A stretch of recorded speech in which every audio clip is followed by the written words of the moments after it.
You're listening to Tell This Story. I'm Doug White, a veteran, retired law enforcement officer, and the author of Hiding in Plain Sight. This is a platform for those who serve in our families to share their experiences and help one another grow. This isn't therapy. It's truth, the tactics, and a way forward. It's an opportunity to become stronger than before, together. This episode is fueled by Polestar Coffee, veteran-owned and operated craft roasted coffee for people who live on the X. Use code THISSTORY at checkout for 10% off your order. Now let's get to work. Welcome to Tell This Story. In this episode, we sit down with retired Green Beret and Director of SOF Health Initiatives at Task Force Dagger, Geoff Dardia. We're going to shed some light on what's really going on under the hood for operators, cops, and first responders. We're going to talk about TBI, hormones, toxic exposure, sleep, and identity. We're also going to talk about how functional medicine and better systems can turn it's all in your head into an actionable plan to get your life back. Geoff is uniquely positioned to have this conversation. He lived it. He hit the wall, and instead of accepting the it's all in your head diagnosis, he went to work building institutional solutions that give us both the language and the roadmap. So lean in and get ready for a powerful episode right after a word from our sponsor. My name is Doug White. I'm an Air Force veteran and a retired deputy sheriff with 3 decades in uniform. I know the cost of service, and I know the price I paid. I went too far, too fast. I tried to outlast the impact of my service. I thought I could outrun it, and I tried to go alone. That plan worked until it didn't. What did work was telling the truth, accepting help, and doing the work with my family. The lessons I learned turned into my book, Hiding in Plain Sight, the truth about trauma, service, and the way forward. It was the bridge I needed, clear steps towards post-traumatic growth for veterans, service members, first responders, and the people who love them. It applies at any point in your career, from boot camp to the academy, to retirement and beyond. The book won an International Impact Book Award and was an Amazon #1 new release in 3 categories. Spouses. This gives a clear look inside what your responder lives with, including the parts that we don't say out loud. Use it to start real conversations and set a plan for healing. Find Hiding in Plain Sight on Amazon and now on Audible. Search for Doug White, Hiding in Plain Sight. Learn more at DougWhiteOfficial.com and follow me on all the socials that tell the story. This is a way forward, an opportunity to be stronger than before, together. Hey everybody, welcome back to Tell This Story. And as promised, we have with us the Director of SOF Health Initiatives from Task Force Dagger, retired Green Beret, Geoff Dardia. Geoff, how you doing today, bud? Good, brother. I'm doing good. I've been at this all day. We're rocking and rolling, man. Sitting in my office. I've been on interviews all day for our new position for our case manager. So yeah, let's keep this ball rolling. Very cool. I know that your patient days are Tuesday through Thursday, and you're planning and feet in the sand grounding days for Monday and Friday, right? Yeah, Monday and Friday is getting all the people with their hair on fire, the emergency cases, emergent ones. And then, trying to get once I get some help back here, it'll be good to go and get back out and put my feet in the sand. I've been burning it down since October, so I'm ready. I'm ready for a break. Well, we'll talk about work-life balance and how that's bullshit in a little bit. I'm sure Yeah. we'll dive into that. Harmony is Yeah. the best we can hope for. Well, I want to ask you, without getting into the deep dives and all that stuff, because you've been on countless podcasts, it seems like since the beginning of podcasts. And so, I mean, you've been out there, the word is out there, but when somebody asks you today, what do you do? What do you answer? Are you like health guy, Green Beret health guy, director of Task Force Dagger, or something else? How do you The introduce operator yourself? whisperer. No, Yeah. it's just, I mean, I'm a node. Like my old boss at work used to call me the Oracle, but I've lived everything that I help people with. So it was like growing up, going through all these things, and then having all this happen. Why me? I used to call it the stigmata. I used to laugh, but it was just like, once I figured it out, I knew immediately. It's like, okay, this is why I went through all these things. Here's your gift. Here's your purpose. And once I got in there, man, it just be someone who understands, someone who's empathetic, someone who gives a shit. Rule number 1, give a shit about your people. But it's like, you got to be the change you want, right? I hate to sound cliche, but it's, if the world sucks, do something about it. And, Exactly. don't sit back and be like, like the people battling it out on Facebook all day. It's just like, okay, how can I make an impact, make the world a better place of what I knew? That's why I became a Green Beret. When I first came in the military to be a frogman, I was at the tactical level. I wasn't thinking strategic, and beyond. I was just like, yeah, work with a bunch of badass dudes and do cool shit. And then as you grow older, you're like, where do I make the most impact in the world? Is it running operations in Afghanistan and Africa, or is it transforming a way of healthcare in the United States and transforming the way we take care of operators. And I saw that as my calling, not being the cool guy doing cool shit downrange. I loved it. It is not who I am. It's not my identity. I wouldn't trade it for anything in the world. It's what I knew I wanted to do since I was a kid. So it just made sense to, one, obviously never quit on yourself or anybody else, but how do I give back in a way that's not going to put me in the grave? And that was the hardest thing I had to figure out was how do I not run myself in the ground? Because it's like a double-edged sword. When you give a shit about people, you will literally put everyone else ahead of yourself to take care of them. At the same time, you're going to be the one going, what about me at the end of the day? Yeah. So work-life harmony, right? But also being aware of when to have boundaries, when to shut the phone off. And, if you do know the seriousness of what's going on in the world, your job is to become a force multiplier and teach other people how to do it. I can't save the damn world. You know what I mean? I Yeah. don't think it's my responsibility to do it, but I do have an ability to respond and I will do it. And I'll do it because it gives me personal satisfaction knowing I made an impact and you can change somebody's life. What other job, besides being a first responder in the military or a doctor or somebody can actually save somebody's life? Might not be right that second, but 3, 4 months down the road or 6 years down the road, you gave them the tools and the opportunities to do it themselves. I'm not saving them. I'm just giving them the opportunity to save themselves. And that's rewarding is knowing that, hey, it's like building your white space downrange. My job wasn't to save everybody in Afghanistan. It was to train someone to do what I know so they could do it themselves. And that's exactly how I see my model of healthcare with the program to do is creating force multipliers, teach people how to advocate for themselves, teach people what right and wrong looks like, and most importantly, how to identify it in other people once they're fixed and to get them the help and get them to come forward. So it's everything I did as a Green Beret, but I turned tactical operations into health and wellness and used the same frameworks and principles. If you read any of the books, I literally took risk management, MDMP, mission analysis, IPE, IPB, and put it all into health and wellness. Everything's preventative and proactive. And if you apply all the principles we use, PMCS and all those other things in the military, and you apply them to humans, because we say humans are more important than hardware, but you actually do that and apply those systems and frameworks to people, you get the same results. It's prevent loss, damage, injury, death, and destruction. Like, it's really not that complicated, and we overcomplicate the shit out of it. But that's it. I was going to say, oh, but it is that complicated, but it's not. We make Now, it that I way. want to back up a few steps, and I certainly want to deep dive into the health initiatives and everything that you found and how you found it. But you said when you first came in the military for Frogman, but you're a retired Green Beret. So, before you got into the SOF Health doctrine, and I think the how you got there, it's so funny how we think our purpose is our purpose. Then when we're walking our path, we realize it's the path to purpose, not the purpose. And I experienced the same thing. When I retired from law enforcement and transitioned out of the military, after just over 31 years of being, or just over 30 years of being these two things, I wake up the next morning just to realize that what I had done was never my purpose. It was the path that I had to take to be on purpose. And so anyway, can you walk us through your career arc? How did you end up here, man? How did you figure any of this out? It's life. The universe hit me in the face with a sledgehammer. I came in, I was full of piss and vinegar as a kid. I was cocky, overconfident, and like, I'm going to do all these things and prove everybody wrong. The typical shit you see in operators. But I always knew what I was going to do. And then when I went to go do it, physiologically was the easier part, the psychological part of not having a backup plan, tying my identity to what I was doing. And then when the physical part broke down, the mental part was the worst injury. And that forced me to be humble and really, reevaluate and restructure what I was doing. I mean, I look back at it now, I would say it was at the time it was a curse, but now it's a blessing.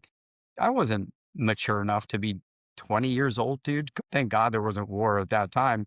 I went through in 97. There wasn't shit going on, but it prepared me. That failure, I guess you would say like, being dropped and medically discharged out of the Navy a few weeks before graduating buds, was the biggest kick in the nuts at the time of my life. Yeah. I've never failed, like, so to speak, failed at anything. I never had the rug pulled out from underneath me, but I'm not going to lie, at the time, it was horrible. I was considering, what I was doing on this planet still, but it was like, okay, man, I don't quit shit. So we're going to keep going with this. And it was always, you know how it is when someone tells you you can't do something, you're going to do it more. So it was one of those things where I'm not going to stop this. It's going to be life, limb, or eyesight. I'm going to fucking get this thing across the goal line.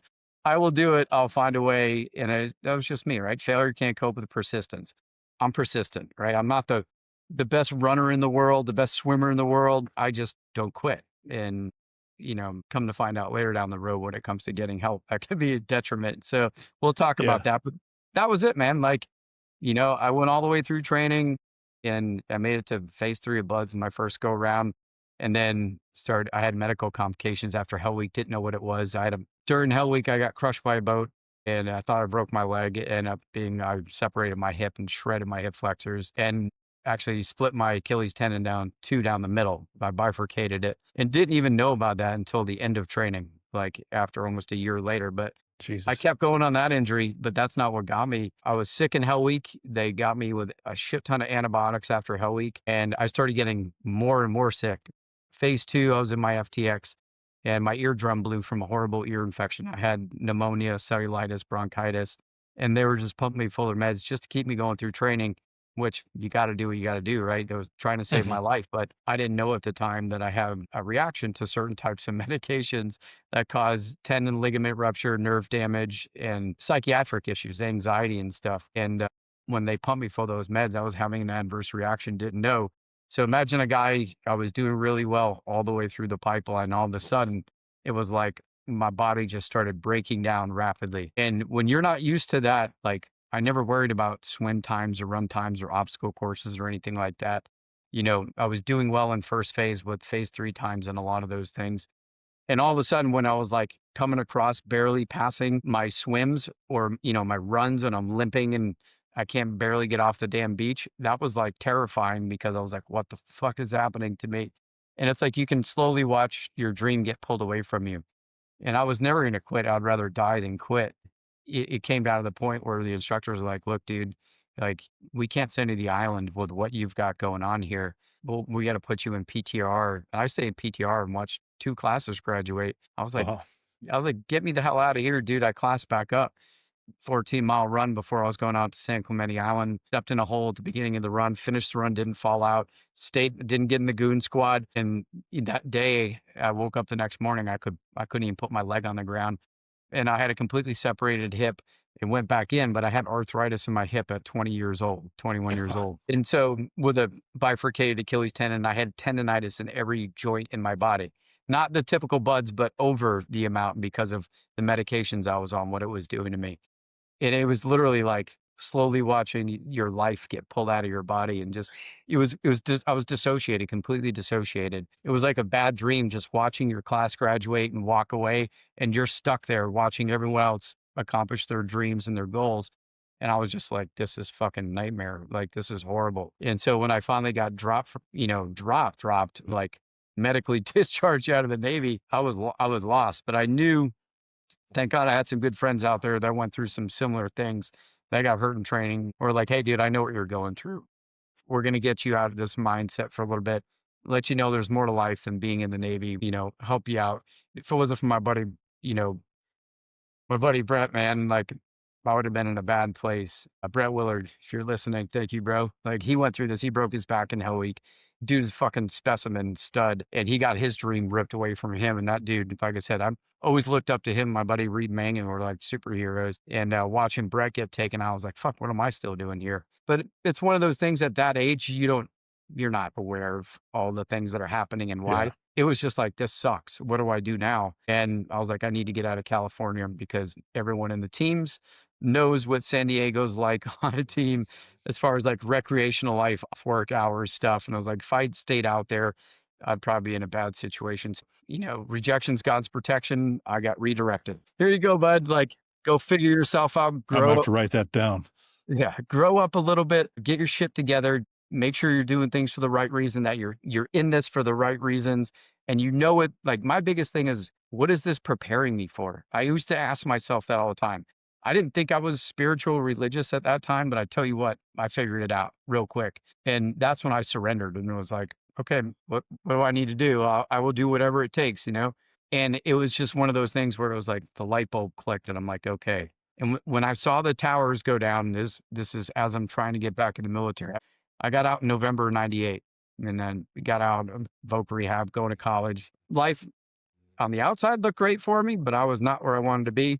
And I was surfing that day, you know, and I'll never forget, no one ever forgets where they were September 11th.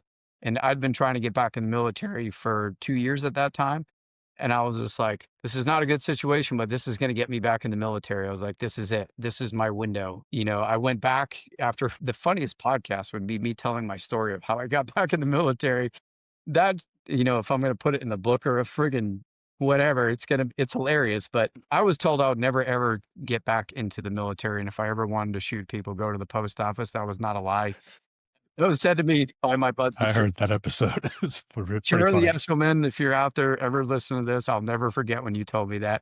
He was one of my first phase instructors and then in PTR. He's like, hey, Dart, if you still want to shoot dudes, there ain't shit going on in the military. You go work for the post office. He's like, there's more to life. You'll be fine.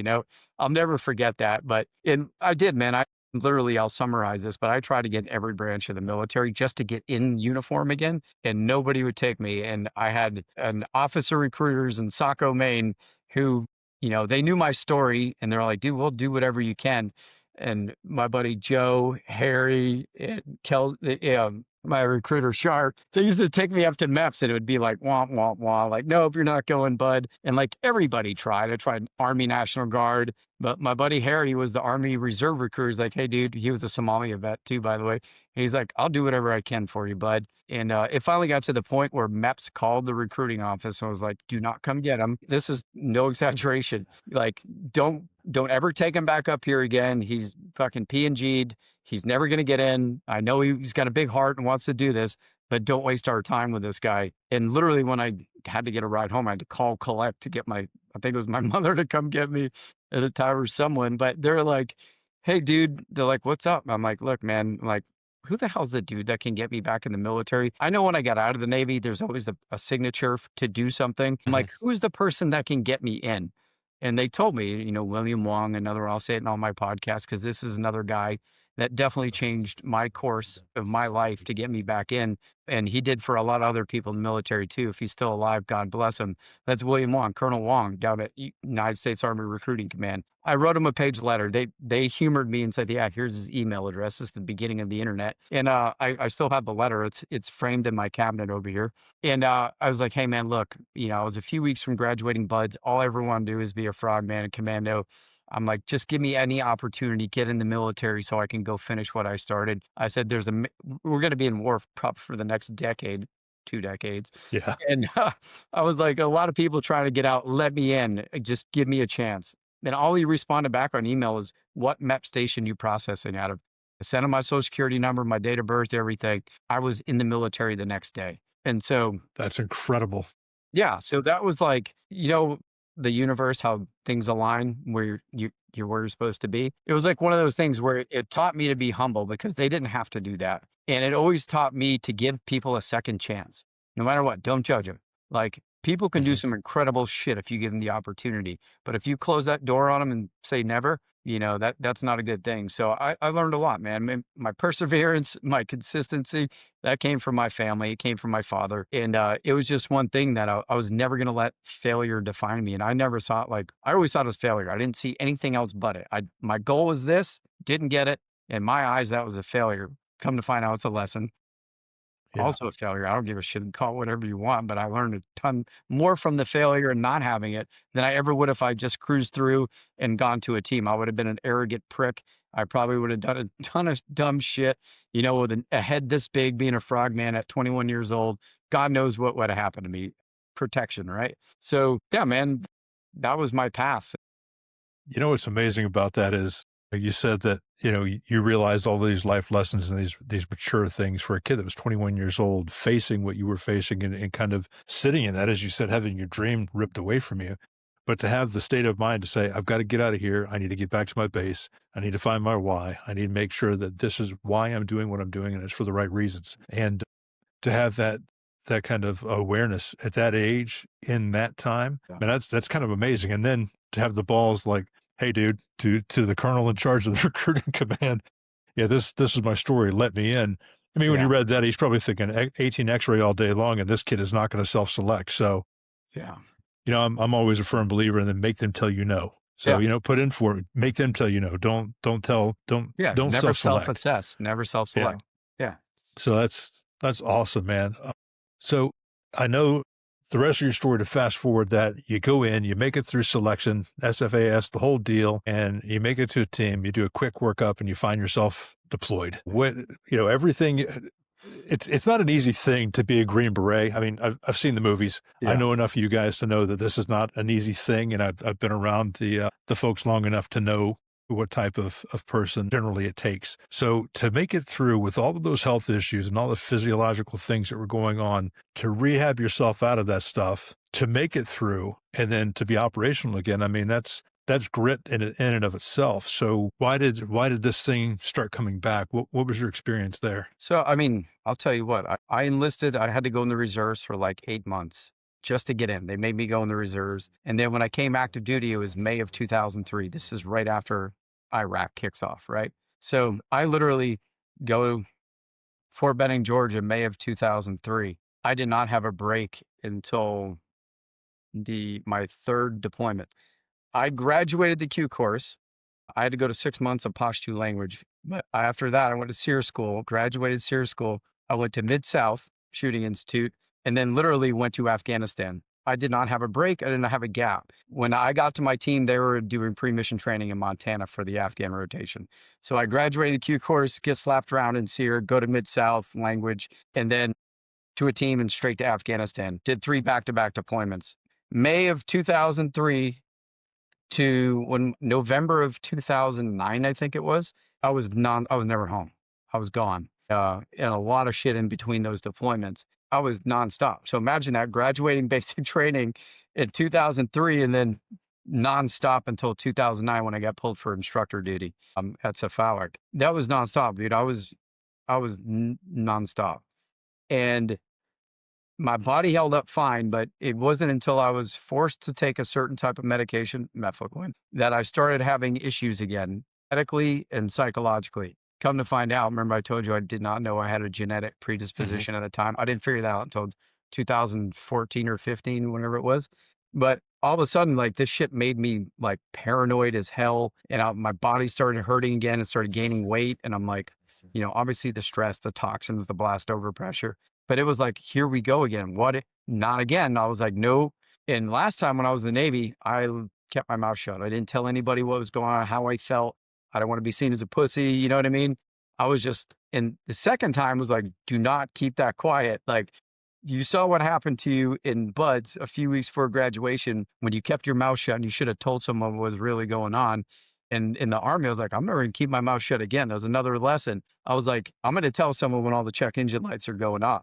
And when I did that, they thought I was like, what the fuck is wrong with this guy? No Green Beret ever says they're fucked up. Like, I was like, dude, I'm falling apart. Like, something's going on. I have X, Y, and Z. And they were like, it didn't make sense. They're like, are you trying to get a med board? Are you trying to get disability? And I It's was like, like, no, I had that when I came in. yeah. I was like, dude, I got medically discharged out of the Navy. I was over 60% disabled vet. I was in voc rehab going to school. I had a small business, college, worked for Red Bull. I was in a good spot. I didn't give all that shit up to come here to get disability. Yeah. How do I translate that to a medical provider that's used to seeing people trying to get out of shit?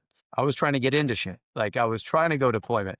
I was trying to keep myself ready so I wouldn't get benched. And so when you start doing that as an operator in this community, there's automatically default, and I would too, default back to what the hell is this dude trying to get out of? And that wasn't the case. It was just like, no, dude, I want to be optimal. I have a special forces tab. It says special forces, not good enough forces, not Yeah. average forces. Like, It's showed up special with shoes forces. on forces. Yeah. I'm in the most scrutinized career field in the friggin' world when it comes to proving yourself every day. We'll talk about that later. And, proving your worth and doing all those things. And I'm competing against a bunch of damn pipe hitters. And here I am, the Smurf crew guy from the Navy, with all these friggin' giants. I've got to be able to perform and be on a damn dive team.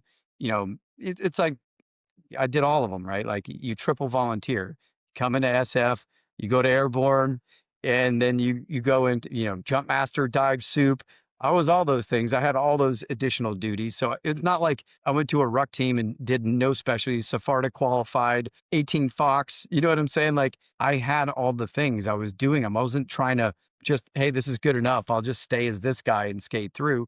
My goal is to stay on a team as long as humanly possible. But when I started having the health issues to the point where I felt like a liability, not an asset, I was like, I need to do something now. And that was in 2012. So 2003 to 2012, 9-year push, right? And then it was like the wheels are coming off again. I know this is not normal. I have to go do something. I don't give a shit about my career. Go fix this now or you're not going to be around much longer. That was my divorce all between 2000, pretty much 2007 till 2010. Divorce, not fun. Middle of deploying, going to schools and doing all the things. And then having a child in 2008, my bucket was friggin' full, Sarge. I was ready to check out. And it was just like the war machine didn't stop. Army doesn't give two shits what you got going on. My leadership was like, hey, dude, you need to take a knee to go figure out this divorce thing. Do whatever you need to do, go. And come to find out, when I went to my job as a CEFAWIC instructor, for those that listening doesn't know what CEFAWIC is, Special Forces Advanced Urban Combat Course. That's breaching and shooting, right? I was a Special Forces weapons sergeant. My whole career getting smashed, blown up, and shooting millions of rounds. Your whole career is Yes. And then I worked in a toxic waste dump, getting my head blown up, breathing in toxins every day. That's when the wheels fully came off. And that was around the 2012-13 timeframe where I was like, hey, dude, I'm redlining. We need to go do some maintenance, like time now. And we can talk about whatever you want about that journey. But it just, like I said, I was always where I was supposed to be. Everything bad that happened to me pushed me where I needed to be to get where I am. So I'll never change any of that path. Well, my question from all of that is, how did all that stuff show up? When you said the bosses said, hey, man, take a knee, were you still trying to convince the doctors that something was going on? Did you really even know yourself other than, hey, something is not right? Or did you, I mean, what was the pushback from the medical community? Because they finally at some point dove into it, but what was that all about? So the first thing I talked about was sexual dysfunction and low testosterone and lead, heavy metals, right? And the methadone I was forced to take. But I was like, hey, man, I've got X, Y, and Z. I think this is what it is. I think based off all the signs and symptoms of me doing my homework, Googlepedia, whatever the hell, Google doctor, whatever the hell they want to say, Wicca doctor or something. But they're like, who the fuck are you? Like, what do you think you know? What are your credentials? But I was like, hey, dude, I've done my research into some of these things. It looks like low testosterone, looks like traumatic brain injury. It looks like chronic stress and all these other things. And they're like, but and at first they blew me off to like, go to behavioral health, it's probably PTSD is the easy button. And I'm like, look, dude, all in my head, I get it. Like, yes, I'm stressed. I've been through some shit, but there's more to this story. Why am I gaining weight? No matter how much I work out, I can't lose weight. Why do I feel like I'm dissociated all the time? Parts of my day completely gone. When I'm with my family, I can't feel any emotion or affection or anything. I'm numb. And it all came down to PTSD. And when I looked and started looking at the signs and symptoms, and I literally tell everybody this, it's be in my book, it's part of my program, is when I looked at it like an 18 Fox would look at anything, or looking at mission planning or mission analysis. And I took it down of defining the environment, step 1 IPB. What is in my environment? Okay, describe the effects. How is it affecting my ability to operate? And I just went through all the steps of IPB, and I was like, okay, toxic exposures, blast overpressure, medications, chronic stress, traumatic stress, relationship struggles, like divorce, like I went through the whole wellness wheel of things. And I'm like, boom. Okay, what are the known effects for each one of those things? Heavy metals, blast overpressure. Everything came down to neurotoxicity, neuroinflammation, systemic inflammation, inflammaging. Like it was just all the mitochondrial dysfunction, DNA damage. It was all the same shit. It was just different mechanisms to get it started. I said, if this is in my environment and I'm in that environment, it's in me, it's happening to me. How do I test for it? So I literally went through the books, did the research, and figured out every single test I need. This is before TBI polydramas were stood up. And it was like, I need binocular vision testing. I need vestibular testing. I need auditory processing. I need tests on neuroendocrine. I need toxins. Like I just went through and I still have the lab sheet of, Doc, can you look at these things? And the look on his face is like, I'll never forget it. Mike Henry, if you're listening, who the fuck are you? He was my doc. He was like, what the fuck? Colonel Mike Henry, awesome dude. But he was just like, all right, motherfucker, I'll humor you. I'm not paying for it. Yeah, basically, he was like, all right, to shut you the fuck up and get you out of here, I will run these labs. And when the labs came back, he was just like, shit, like low testosterone, cortisol in the single digits, hypothyroid, hyperparathyroid, lead toxicity. Like it was Yeah. all vitamin D Yeah. deficiency. You're 32 years old, living like an elite athlete, but your blood Yes. work presents as an 80-year-old man. Yeah. Why? And they're like, well, I used to call me patient zero in the clinic because, oh, here's Dardia again. I'm like, can you run labs for me? Because I'm going to figure this out. And it went from this to beating heads with these poor docs. I see it in their lens. I'm not like, oh, fuck you guys. I would be Yeah. the same way probably if I was a doctor and this dude came in. But they were just like, most of my doctors, if you were to bring them on the podcast, would be like, yeah, I just gave him the labs he asked for and let him manage his own health. You know what I mean? Like, and they did. And I figured it all out. I got into NICO. I got all the tests done. And I went back and did 4 more deployments.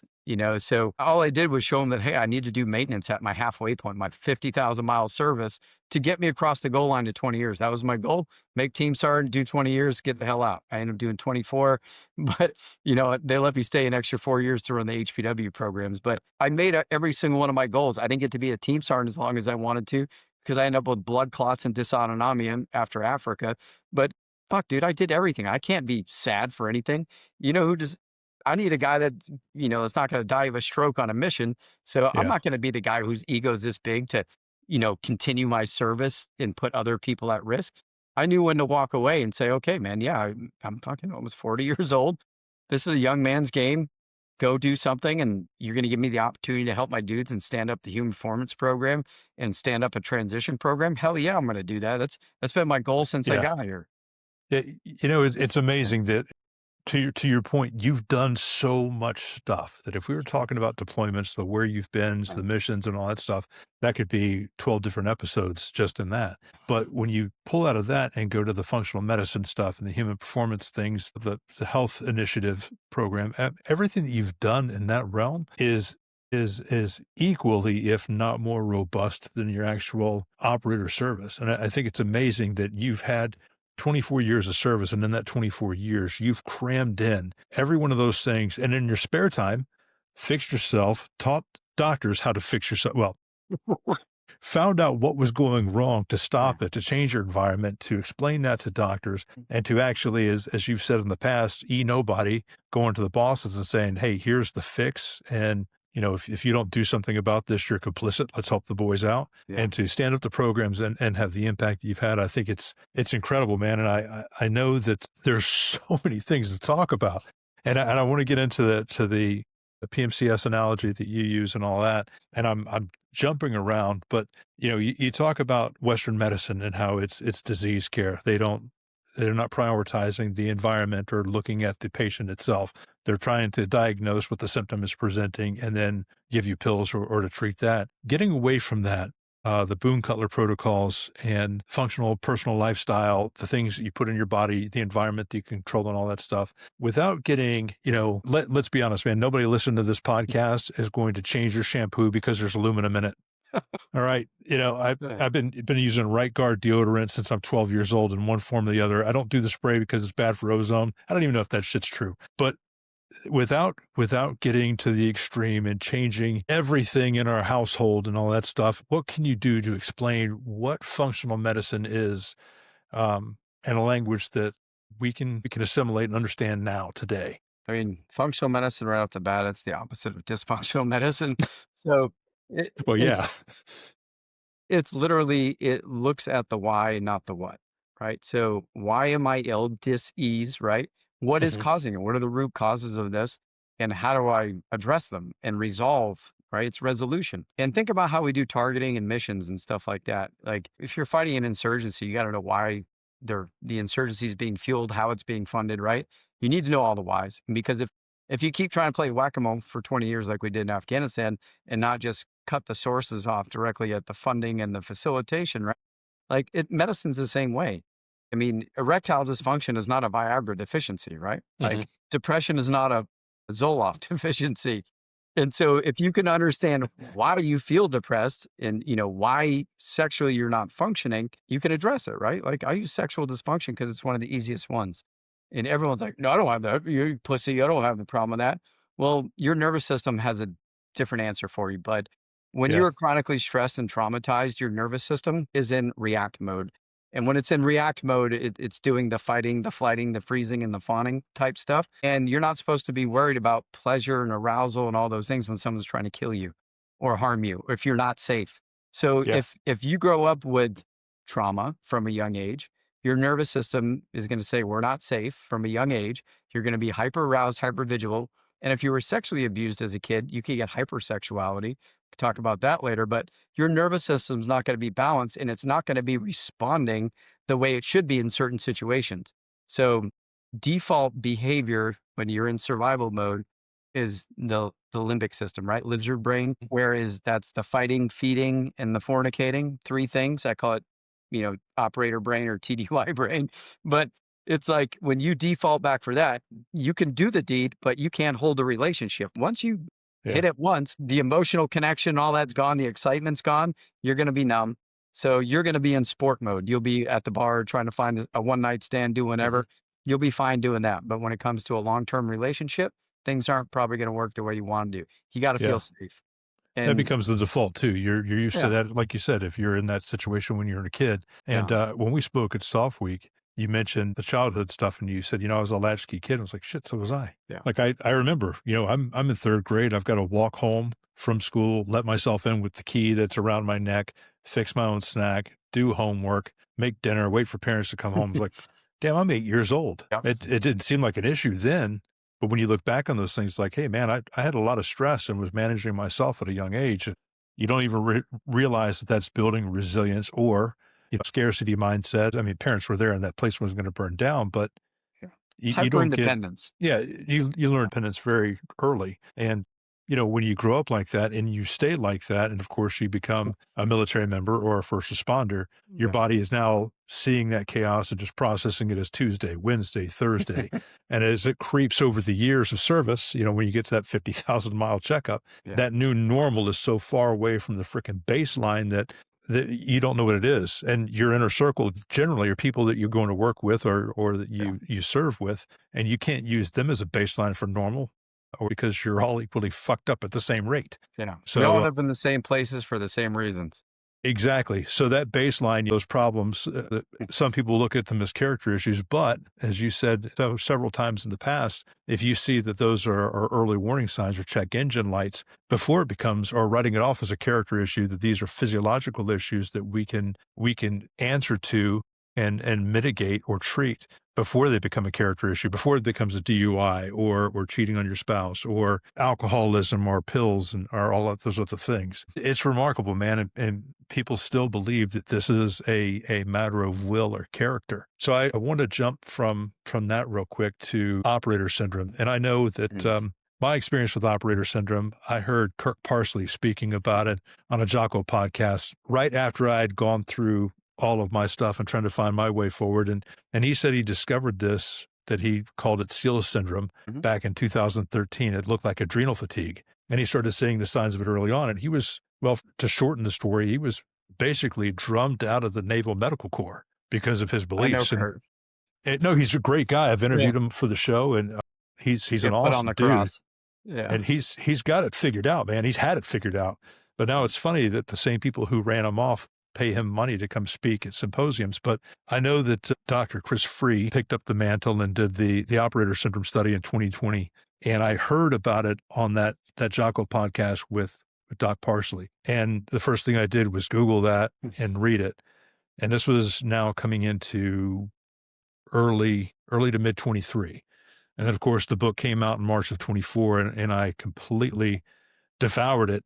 And, you're actually on page 25 with your blurb. So for me, and I've spoken about it. I've had Chris on, I've had Doc Parsley on in operator syndrome and talked about the framework and how it impacted me. And first, I'll say this, and I've said it 1,000 times. Operator syndrome is a bit of a misnomer because you think that if you weren't an operator, you don't have it. But Chris has been very clear in several interviews and even with me speaking with him that it's anybody who lives basically a life of service or a high allostatic load, operations tempo.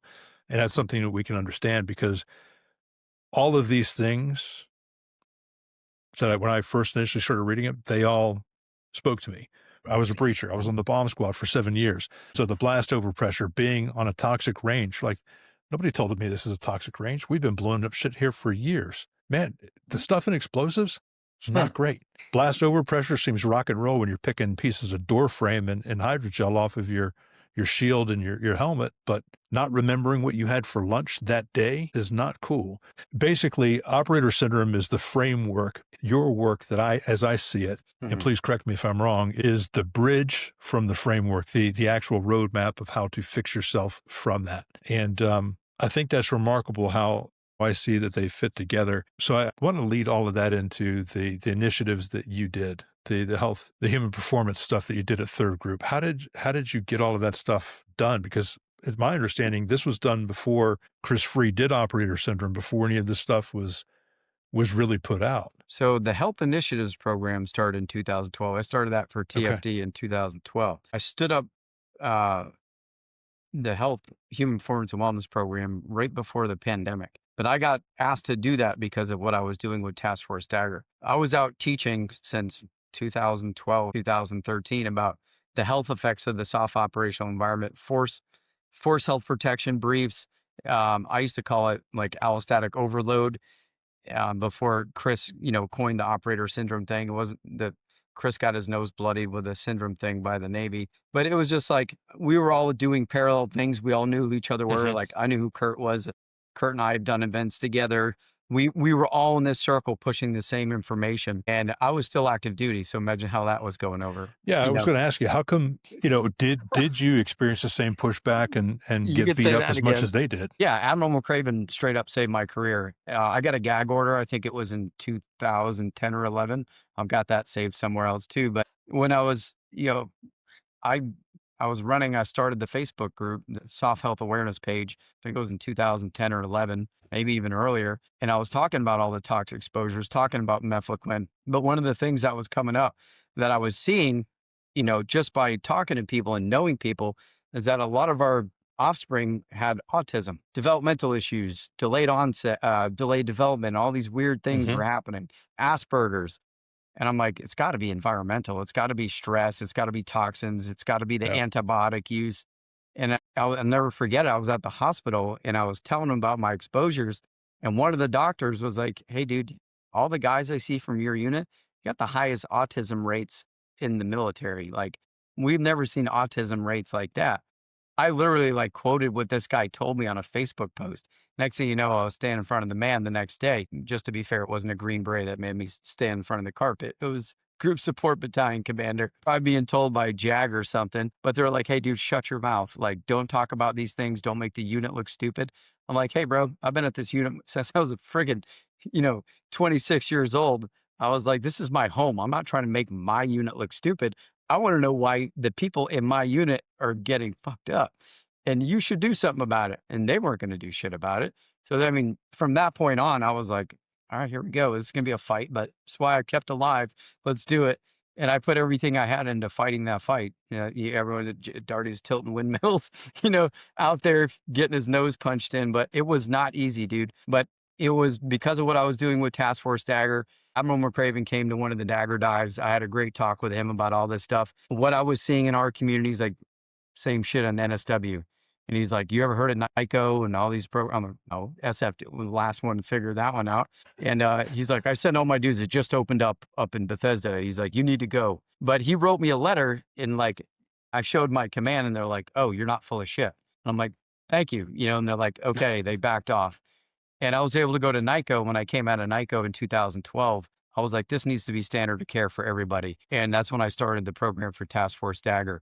So if it wasn't for Adam McCraven, I'd probably be shoveling dog shit in Alaska or something. But he saved my ass, because I mean, it wasn't that I was doing things, bad. It was just when you're a Green Beret, you're only expected to do Green Beret things, not try to solve the military's health crisis. You know what I'm Yeah. saying?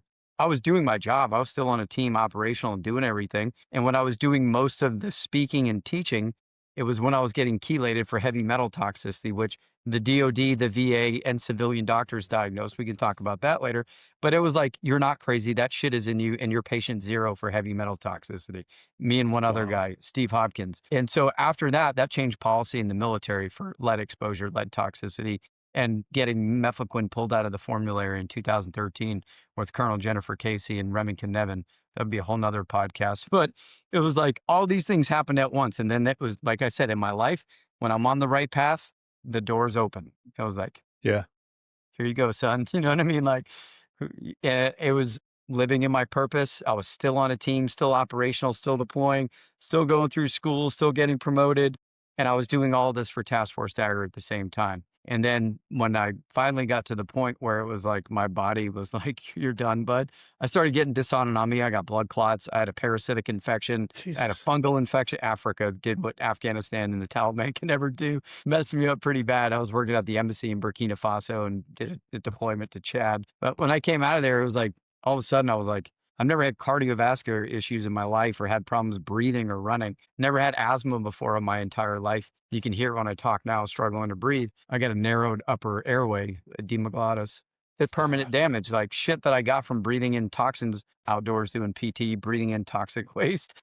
Like that's when I started figuring all that shit out. Again, never had issues with that until I went there and came back and it was like, okay, what next? What is this lesson? Yeah. And I was literally just everything that happened to me was a piece of the puzzle to relate to other people going through it. And anything that happened to me, I put it in my toolbox, put it in my program, found a program that addressed that problem and figure out what testing to do to look for it and how to get people get help. And it was literally, I don't know, like I said, man upstairs was like, here you go, dude. Like, here's another piece of the puzzle. You're going to need this one. You're going to need this one. And all the toxic exposure thing came in to me being involved with the PACT Act with Burn Pit 360. When originally it was a burn pit, not PACT Act.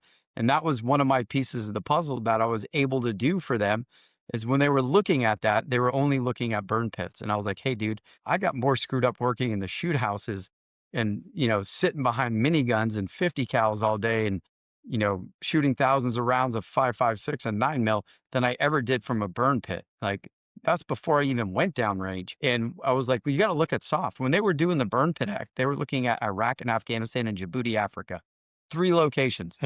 And so I was the first SOF advisor. And I was like, look, man, we're deployed in over 80 countries at any given time. Throw a dart at a map, we're there. No one was tracking India, Pakistan, Southeast Asia, like the Worst Philippines air quality on the planet. on the planet. Afghanistan, the number one cause of death is air pollution. It's not the Taliban or us. We're Al Qaeda. It's air pollution. But our dudes live there 6 to 12 months at a time.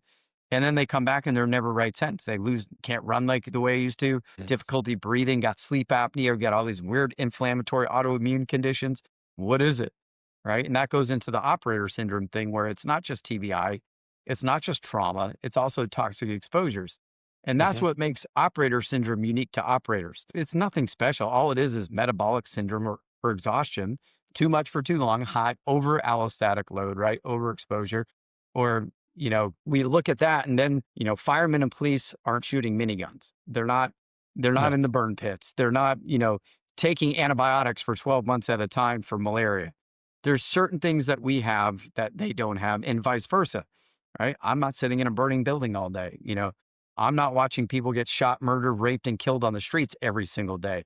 Like it's different trauma, but at the end of the day, your body doesn't give a shit what the trauma is. Trauma's trauma. And your body doesn't know geography. Nope. My body doesn't know that I'm not in the streets of Tampa No. versus Afghanistan. Nope. Trauma's trauma, stress is stress, toxins are toxins, and pathogens are pathogens. Exactly. And that's it. There's nothing. So I don't like to call it a syndrome because it's association, being a soft guy. No one wants to be a victim of anything. So we started looking at other words to call it allostatic overload or, maladaptation is what it really is.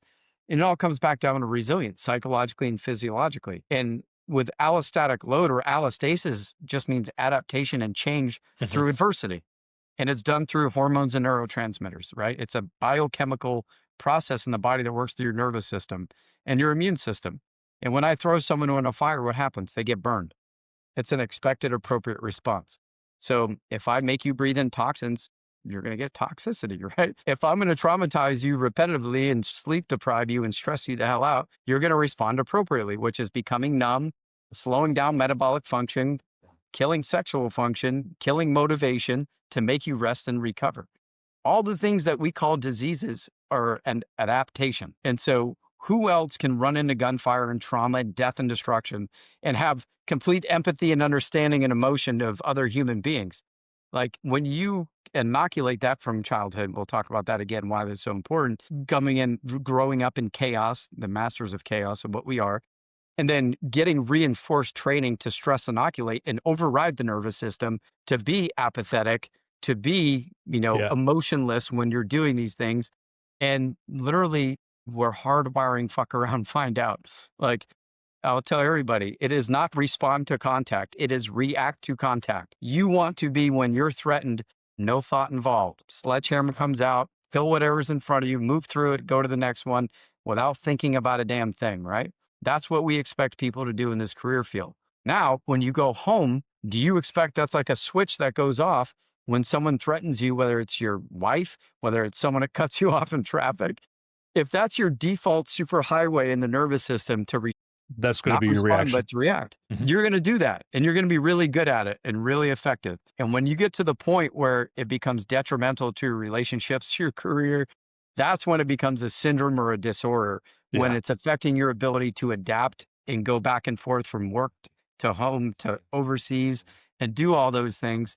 That's when it becomes a disorder or a syndrome, right? And no one ever gave us training how to transition back from that environment. We train you to go into it. All right. So where is the training and the education and the steps and the tools to teach us how to break, throttle, modulate and come off of that, react to contact thinking mentality, go back to love, nature, dad, husband, emotionally available guy, sensitive guy. Like that doesn't exist. Yeah. That's No, why they no. called the SGB the asshole shot. Right. Like, but that's it, man. It's expected. It's an appropriate response. It's what needs to happen if you're going to do that type of job.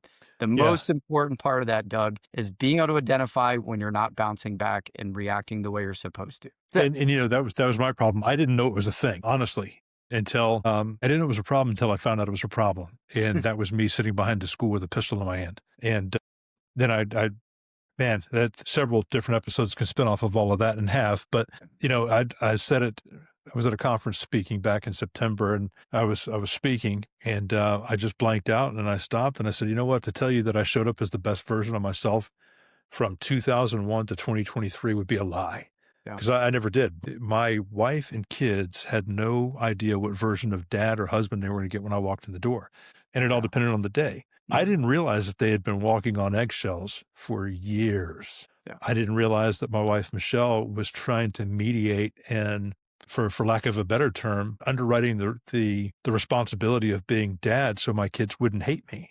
Well, dad just had a bad day, or hey, let's leave daddy alone today. And yeah, man, that was a horrible burden on her and more stress on her in our marriage. And I was unaware of all of those things. To me, it was just Tuesday. Yeah. And like you said, they train us to go and do the things and to react and do what must be done, but they don't train us how to come home. And for first responders, the majority of my career, I patrolled the neighborhood that I worked in. My zone in my house was, hell, my district office was on my morning run route. I ran past my office. I ran past the street that I got into a shootout on every single day I ran. And so to regulate from, like you said, reaction mode to pulling into the driveway and show up as dad or husband mode, it was a problem. And luckily it didn't take me until I became aware of it through the work that Doc Parsley's done, that you've done, that I'm now aware of, and diving into all of that. So all of that to say this, I know that front loading people with this information, letting them know that these are issues and to be aware of them, the check engine lights and the PMCS analogy that you use. But let me ask you, if you were sitting across from a mid-career patrol officer, firefighter, service member, what red flags would you tell them not to ignore? Like whether it's physical, mental, or in their relationships. If something pops up like, hey, this is just Tuesday. No, you're being a dick. You should look out for this. What Yeah. would that be? Apathy, like compassion fatigue. Check, check. Those are early on. My last combat deployment in Afghanistan, like, I don't know how many times I almost died, but I was just like, I got to the point where I was like, if it's brown, it's down. That's how I was thinking. I didn't do that, but I was like, fuck this country, fuck these people. I just took, that's not who I am. And I was like, okay, I know what this is.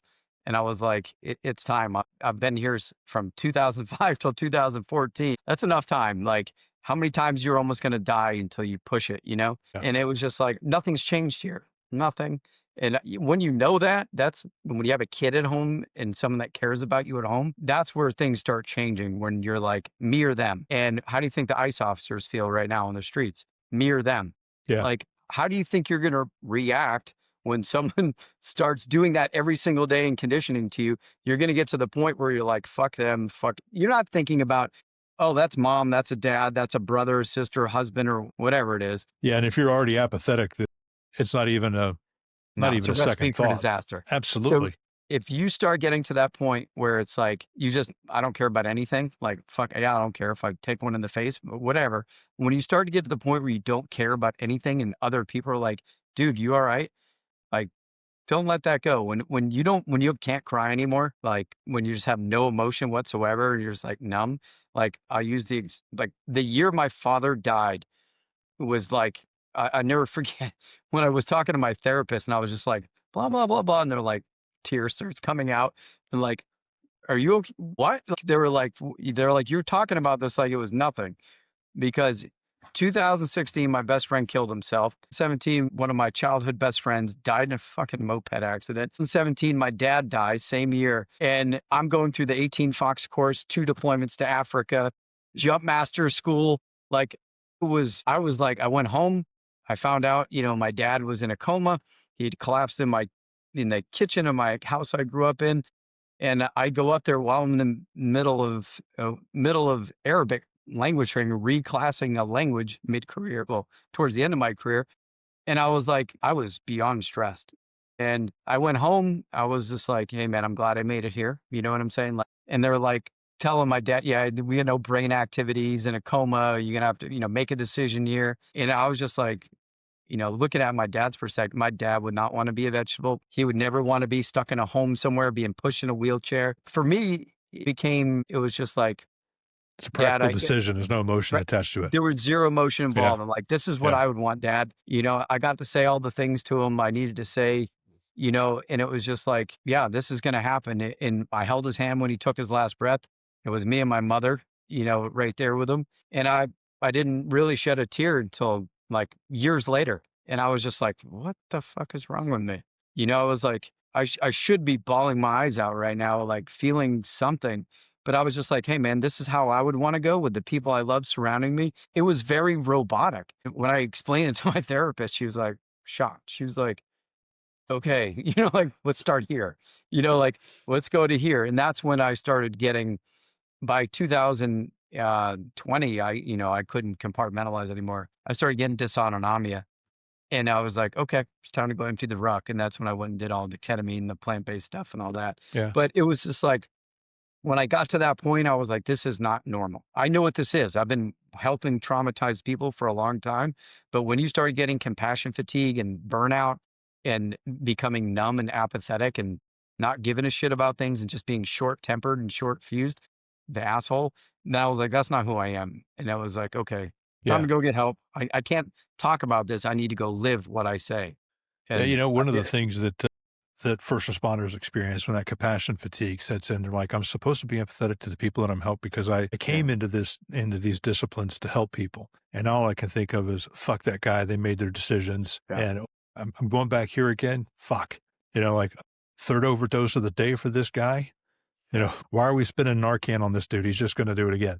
Yeah. When you start thinking like that, you look at it as a character issue. Yeah. Like, man, I'm a horrible human being. Then, guilt and shame, and you don't want to talk about that, but those aren't character flaws. It's compassion fatigue. And I thought that Adaptation. for years, man. I didn't know what that what that meant, and it was kind of a new term to me even within the last couple of years. But I looked at that apathy seeking in or seeping into me as a something that I should be ashamed of, that I've lost my edge to care for people, and now I'm Mm. just a blunt, instrument for violence. And that's not a good place to be in if you're trying to be a loving father, because it affects my connections with my kids and friends and family. And yeah, man, it's a rough place to be in. Yeah. And to that point, the culture, the military culture and the first responder culture, men and women will walk around and limping. We don't fake sick to go to work. We fake being good to go to work. And that's a problem in itself. But, we'll walk around and try to white knuckle things for years before we book a doctor's appointment. What if you getting, with operators to actually take a knee and say, for themselves, hey, this is a problem. These are some of the signs. Maybe I should get checked out. This is a body thing. This isn't a not tough enough thing. There's like two courses of action on that one. Most people I see now, I don't have to go, hey, what's wrong? They're coming to me. Yeah, they're coming to you. Yeah. Yeah, they're coming to me. I don't have to do anything. Most difficult part is getting past that wall that's been put there. Their imaginary body armor that's protecting them from showing emotions or asking for help. But once you lay it out all in front of them, like I did in the beginning with you, is it an abnormal reaction to an abnormal situation is normal behavior? Hey, this is exactly what we'd expect to see for someone who did what you did. This is this is perfectly expected. It's not normal, but it's an adaptation. Mhm. And I always go when I do my consults, if you ever do one with me, like I always start at childhood because the first 7 years of their life are the most critical for nervous system development, how you respond to things in your environment. And for the majority, like I have a skewed view of this because I call them basket cases, right? I get the worst case scenarios of people. I've tried everything, nothing worked. That's who ends up with a consult with me. It's not the person that stubbed his toe or needs some testosterone. It's a dude that's ready to check out. And when I get to the meat and potatoes of it, it's what happened to them as kids that shaped, not all of them. It's about, I'd say, historically looking at it from all the people about 75% of the population, and it doesn't have to be, there's no such thing as big T or little t trauma, but I'll use it, Mhm. is that like sexual abuse, physical abuse, abandonment, neglect, like all those things, when those happen at a young age, guess what you do? Lies, never ask for help, walk on eggshells, keep the peace, right? That's the whole fawning part of people pleasing and doing all those, not wanting to ruffle feathers, eating a shit sandwich, being able to compartmentalize a ton of stuff. That starts at a young age. And then what happens is from that, if your worth is based off how you perform, like if you have neglectful parents or you're in a hyper competitive environment or you're a latchkey kid, and I don't get love or attention unless I do straight A's, unless I'm a top performing athlete in a varsity sport or whatever it is. Yeah, you destroyed me last May, by the way, in Sorry. a good way. No, Yeah. But I growth, mean, I growth see like it you wouldn't every day, believe. dude. I could write a damn book about that alone, but that's it. And so what type of organization are you going to thrive in? You got to earn your tab every day. You're being Absolutely. assessed every day, right? Like you've got to earn your shit every day. So people who grow up doing that do extremely well in an environment where they're being assessed every day, right? Yeah. Like, hey, I'm not going to quit. I made it through that. What the hell are you going to do to me? I'll show you. You told me I was a piece of shit growing up and I would do nothing but ride a skateboard and fucking live in a dumpster. Oh yeah, well I'm gonna be a friggin' astronaut. I'm gonna be a Navy SEAL, right? Yeah. Like there's two schools of it, but that's the school I see the most of is the latter part, right? And then you do get people that grow up in loving homes, awesome parents. They just want to do good things. There are a big chunk of people that come into special operations or first responders that didn't have horrible childhoods. I'm not saying everybody, but like the majority of people that I see in my program, that's exactly what I'm seeing. And he watched the documentary, right? Marcus and Amber's It was documentary they did. fantastic. Yeah, I mean, listen to the stories. If Yeah. I had $1 for every story I heard identical to those, wouldn't be here right now talking. I would be out there with my center. I would have my own brick and mortar facility, and I would have somebody else doing what I'm doing and taking care of people.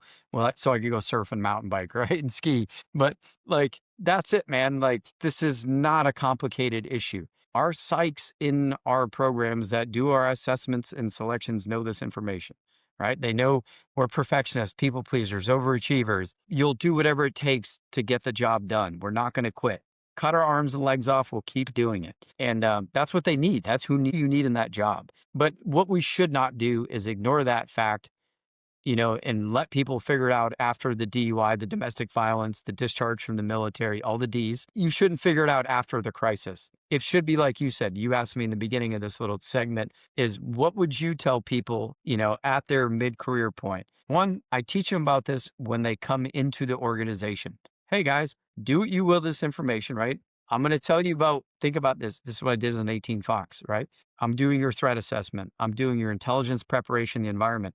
These are the hazards in this environment that you will 100% be exposed to. This is what it does to you. This is what the signs and symptoms, the effects of all of these things are. And if it becomes problematic where you feel like you can't manage it anymore, you raise your hand and you go into your maintenance program. We give you all the resources that you're entitled to and treat you like a damn rock star.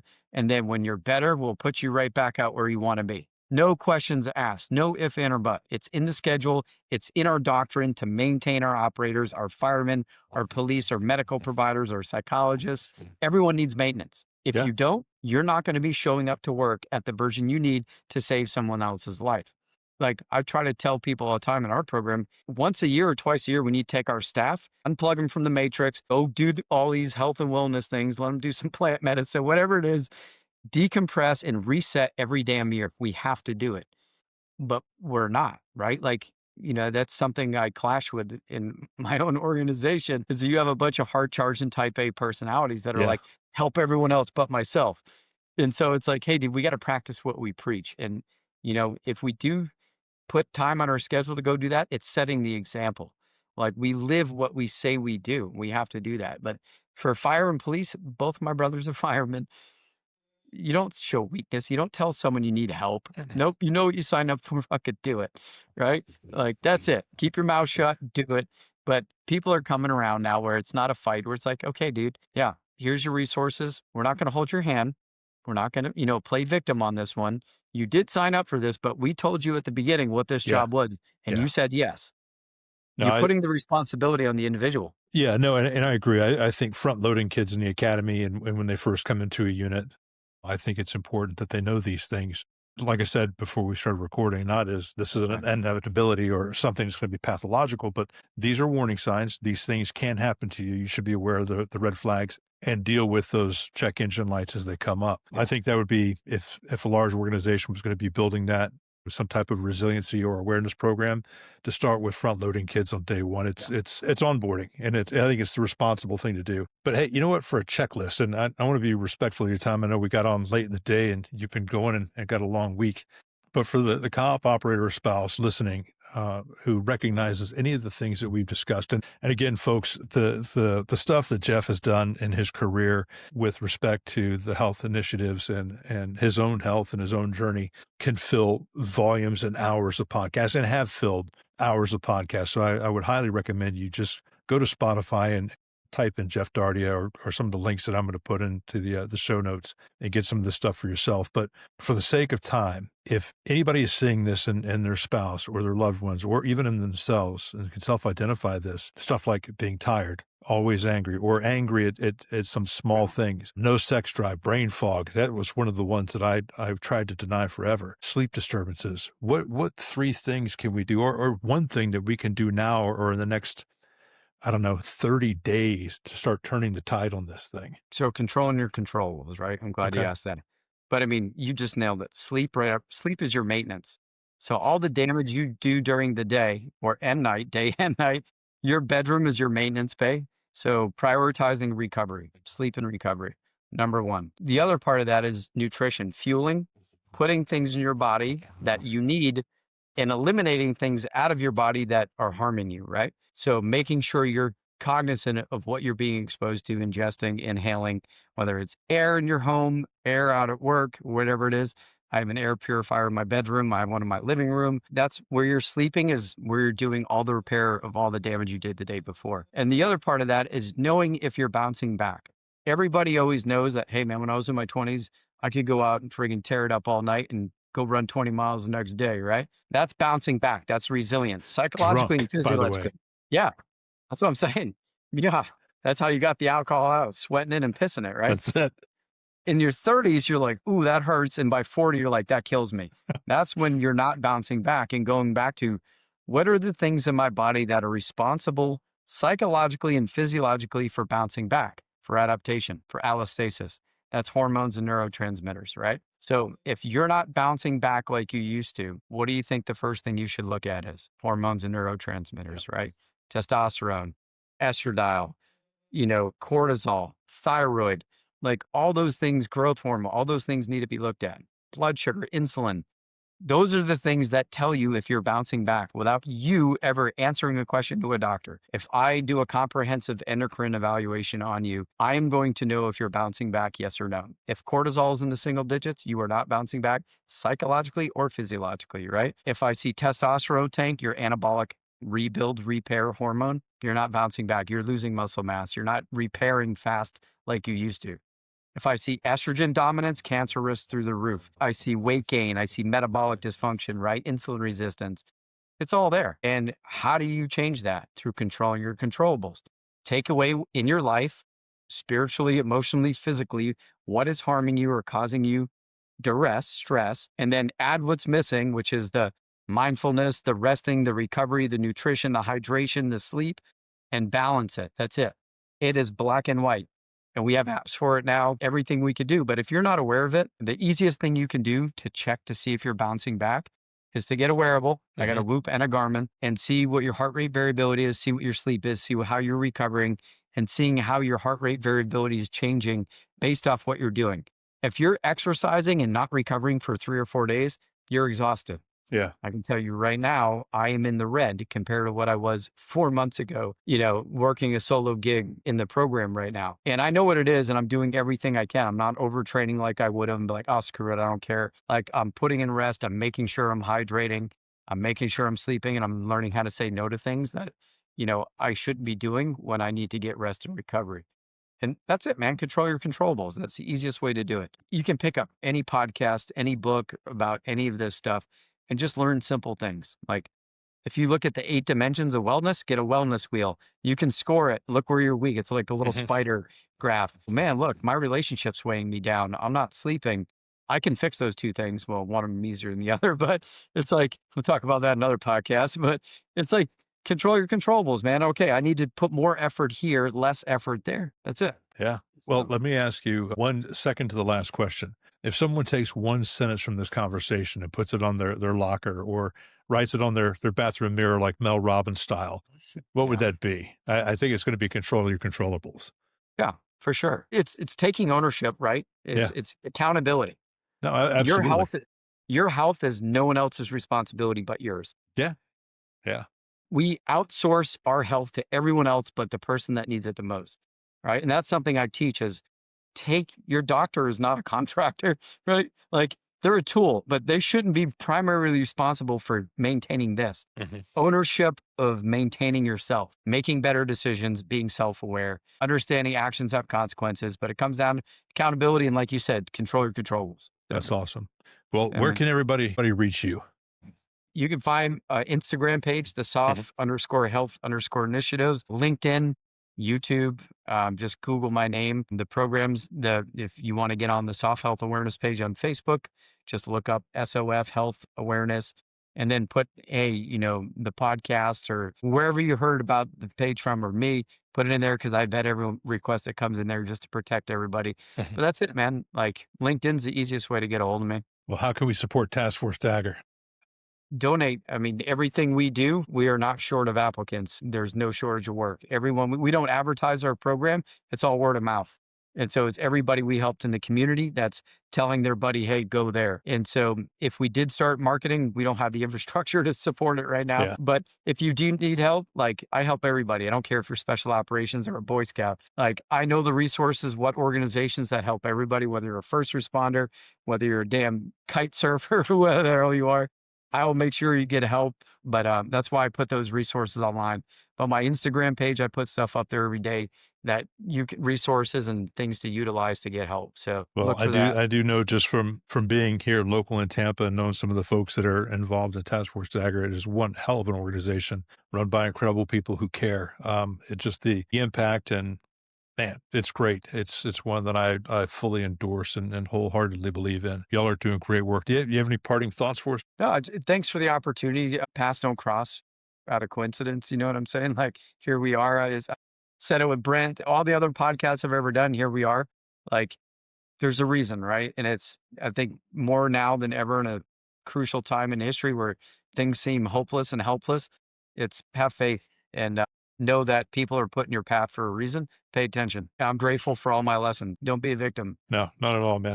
And I appreciate you coming on and all the stuff that you've done and just everything, man. So everybody, if you want to get a hold of Geoff Dardia, you've heard how to do it. Support Task Force Dagger. All of the links are going to be in the show notes. And as always, thanks for tuning in. We'll see you next time. That's going to wrap it up for this episode of Tell This Story. Thank you for staying in the fight. If you enjoyed this episode, share it with one person who needs it. Check out the show notes for our guest contact information and all their socials. Follow Tell This Story on the platform of your choice. Hit like and subscribe. Every rating helps get our voices to the people who need it most. Get your copy of my book, Hiding in Plain Sight, The Truth About Trauma, Service, and the Way Forward. It's now available on Audible, and you can get it anywhere you get your books. Tap into more information about this platform or resources for vets, responders, and their families at DougWhiteOfficial.com. We'll see you next time.